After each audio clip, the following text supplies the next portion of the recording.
सुधा के पति को गुजरे 4 साल हो गए हैं। सुधा के 3 बच्चे हैं, 15 साल का महेंद्र, 12 साल की मीना और 8 साल की टीना। सुधा अपने बच्चों को पालने के लिए गुड़ शक्कर के मिल में मजदूरी करती थी। अरे ओ सुधा, अरे जल्दी जल्दी करने लगा भाई। यूं मरे मरे हाथों से काम करेगी तो काम कैसे चलेगा हैं? ठीक है लाला, मैं हाथ और तेज चलाऊंगी। एक दिन सुधा गन्ने के मिल में जाती है तो अचानक ही एक कार से टकरा जाती है और फिर वहां सड़क पर ही दम तोड़ देती है। महेंद्र, मीना और टीना को जब सुधा की मौत का पता चलता है तो वो तीनों भाई बहन फूट फूट कर रोने लगते हैं। माँ, पहले बापू और अब तुम छोड़कर चली गई। भैया, हम अनाथ हो गए। भैया, अब हमें खाना कौन देगा? माँ तो मर गई। टीना की यह बात सुनकर महेंद्र कहता है, माँ मर गई तो क्या, तेरा भाई तो जिंदा है, मैं पालूंगा तुम दोनों को। सुधा के मरने के बाद महेंद्र एक ढाबे पर काम करने लगता है। एक दिन महेंद्र घर आता है तो मीना कहती है, भैया, एक बात कहूँ? हाँ बोल बहन, तुझे क्या कहना है? भैया, मैं भी काम करना चाहती हूँ। मैं तुम दोनों को पेट भर खाना दे रहा हूँ ना, फिर तुम्हें काम करने की क्या जरूरत है? मैं चाहती हूँ कि टीना खूब पढ़े लिखे। मीना की यह बात महेंद्र को बहुत अच्छी लगती है और वह खुश होते हुए कहता है, बात तो तूने बहुत अच्छी की है मीना, पर ये तो बता तू काम क्या करेगी? भैया, अमीर लोगों के घरों में मेड का काम कर लूंगी। इस तरह मीना अमीर लोगों के घर काम पर जाने लगती है और टीना स्कूल पढ़ने लगती है। एक दिन टीना कॉलेज से घर आती है।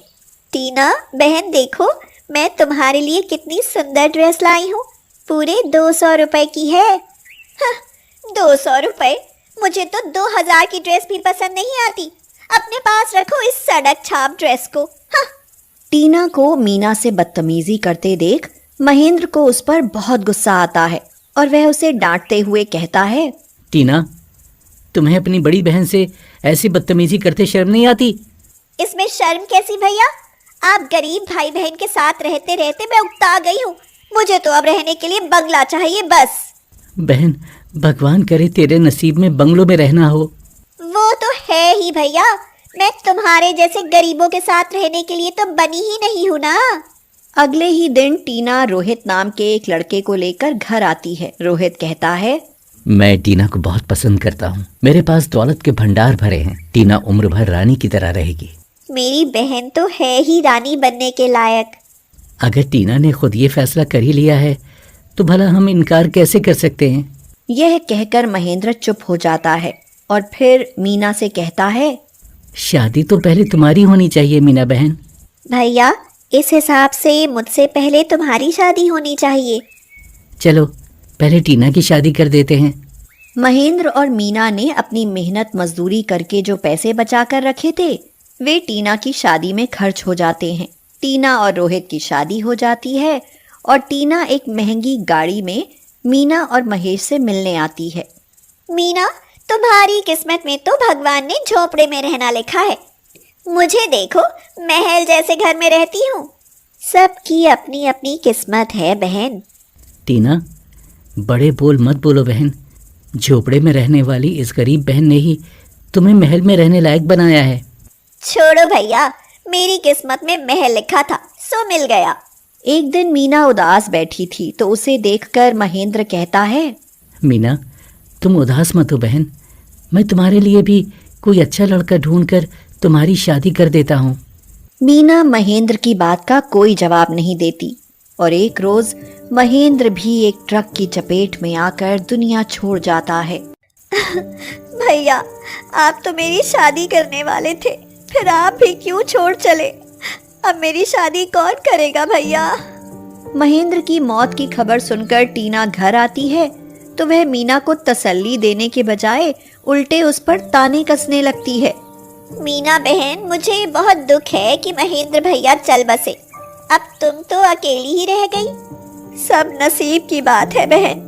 मैं तुम्हें अपने साथ तो ले जाती बहन, पर मेरे घर में काम वाली की जगह भी तो खाली नहीं है।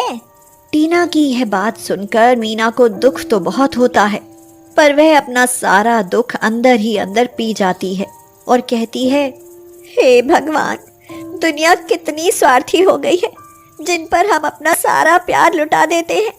पता नहीं वो क्यों नफरत करते हैं। महेंद्र की मौत के बाद मीना अकेली जरूर हो जाती है, मगर उसकी हिम्मत कम नहीं होती। वह एक दिन बैठे बैठे सोचती है, हम गरीब भी काम करते हैं और अमीर लोगों को भी काम करना पड़ता है। क्यों ना मैं कोई ऐसा काम करूं जिससे मैं टीना से भी अमीर बन जाऊं। यही सोचकर मीना बाजार में समोसा चाट का काम शुरू कर देती है। मीना को बहुत अच्छा समोसा चाट बनाना आता था, इसीलिए उसका काम चल भी निकलता है। ग्राहक कहते हैं, वाह जी वाह, आप तो लाजवाब समोसा चाट बनाती हैं, खाकर मजा आ गया। सच कहूं बहन, आप जैसा समोसा तो बड़े बड़े रेस्टोरेंट में भी नहीं मिलता। मीना दिन पर दिन पैसा कमाते जाती है और कुछ दिन बाद समोसा चाट के साथ साथ छोले भटूरे भी लगाने लगती है। वह काम में मदद करने के लिए कई नौकर भी रख लेती है। उसका यह धंधा भी चल निकलता है और कमाई कई गुना बढ़ जाती है। वह घर में नोटों का ढेर देख महेंद्र भैया को याद करते हुए कहती है, महेंद्र भैया, अगर आज तुम होते तो देखते तुम्हारी बहन कैसे अमीर बनने की सीढ़ियां चढ़ रही है। कुछ दिन बाद मीना अपनी कमाई से एक छोटा सा रेस्टोरेंट खोल लेती है और उसमें अपने महेंद्र भैया की फोटो लगाती है और कहती है, महेंद्र भैया, मुझे आशीर्वाद दीजिए ताकि मैं अपने मकसद में कामयाब हूँ। एक रेस्टोरेंट के बाद दूसरा और फिर तीसरा, और कुछ ही सालों में मीना कई सारे रेस्टोरेंट की मालकिन बन जाती है। महल जैसी कोठी में रहने लगती है और महंगी गाड़ियों में चलती है। उधर टीना के पति का बिजनेस डूब जाता है। रोहित कहता है, टीना, हम तो कंगाल हो गए, कुछ भी तो नहीं बचा।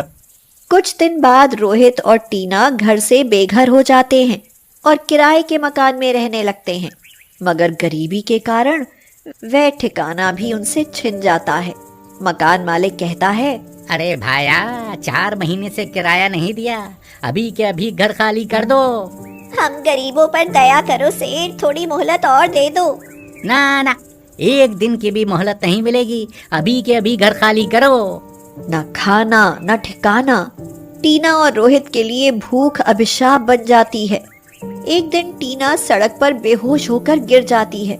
रोहित घबरा कर कहता है, टीना, उठो टीना, बस एक बार आंखें खोलो, मैं तुम्हारे लिए अभी खाना लेकर आता हूँ। रोहित के बार बार हिलाने पर टीना को कुछ होश आ जाता है, तो वह उसे लेकर एक रेस्टोरेंट पर जाता है।